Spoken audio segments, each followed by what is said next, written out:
Hello, thanks for joining me for this next flip preaching video. We're continuing through this middle bit of Luke. This week we're looking at Luke 13, 10 to 17. And we have a great story this week. Last week was tricky.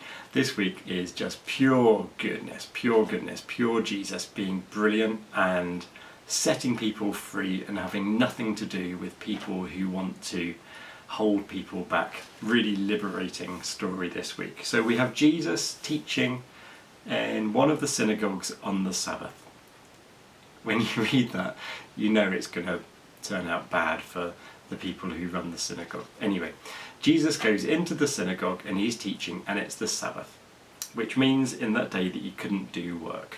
And a woman comes in, and it says that this woman has had an illness. It says it's a spirit causing it. She's had this illness for 18 years, and it means that she's bent double and not able to stand upright.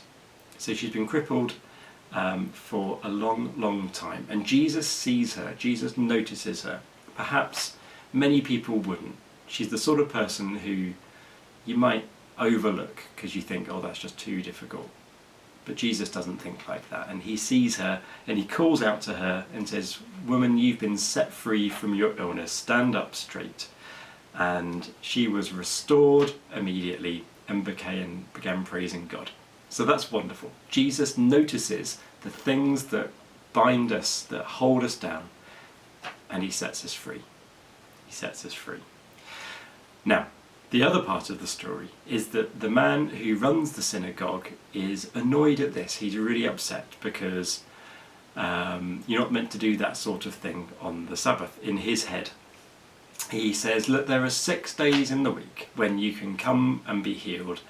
Don't do that sort of work on the Sabbath when you're meant to rest. Now, Jesus lets rip. He is most... venomous isn't the word. I was just going to use the word venomous. That's not right. He is enraged by people who abuse the religious power that they're given. He's incredibly harsh towards people who are in positions of religious authority who use that to keep people down. He calls this man and the others who side with him hypocrites. He says, you are hypocrites. You know that you do things on the Sabbath to help out your animals, say, who need it. This woman has been bound by Satan for 18 years. This woman has been held down. She has been oppressed for so long, and she has come on the Sabbath. This is the day in which it is right to heal her. Jesus really lets rip. He redefines what the Sabbath is. It's a day for doing good. It's a day for setting people free. It's not a day for saying you can wait another day crippled. There was not time. This was the time. Jesus has fulfilled the Sabbath. God has come. The new kingdom is here. And you don't want to wait just to obey the rules. I love this sort of thing. So Jesus is absolutely lets rip, and the man who should know better is put in his place. Now, as someone who has some responsibility to lead religious institutions, this passage speaks very much to me.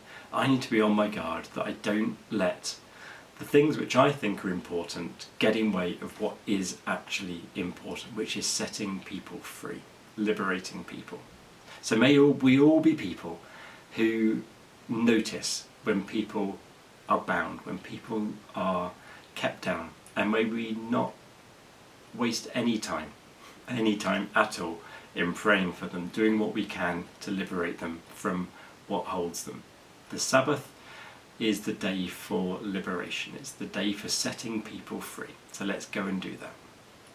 Okay, thanks for watching. We'll see you soon. Bye bye.